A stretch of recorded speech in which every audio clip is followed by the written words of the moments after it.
My grandfather was a profound influence in my life. He taught me many life lessons that I still refer to today.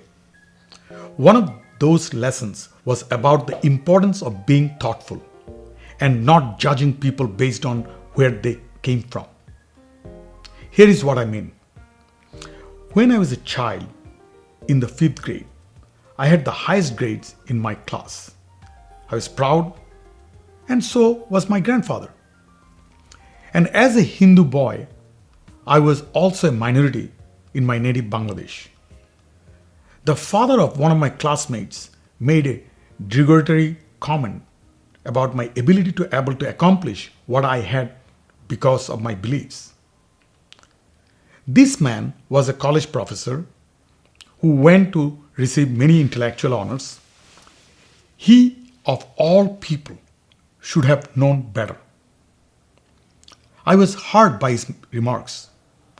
It does not matter whether you are treated poorly by someone of note or the bully down the street, it still hurts.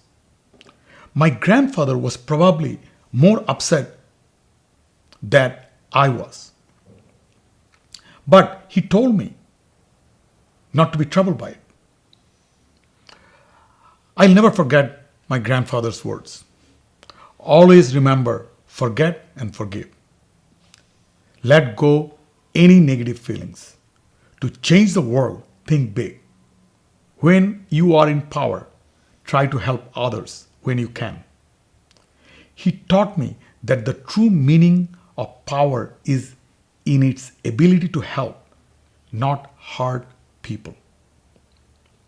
Many years later, I was working in a company and happened to be on a team that was led by the same man who had insulted me so many years before. He was pleased with my work and wanted to personally thank me. I realized he did not recognize me, and at that moment decided to tell him who I was. Instead of being angry, he apologized, and I accepted this man's apology. You can't be thoughtful if you judge others only based on their ethnicity, age, or financial positions in life. Remember, thoughtfulness knows no boundaries.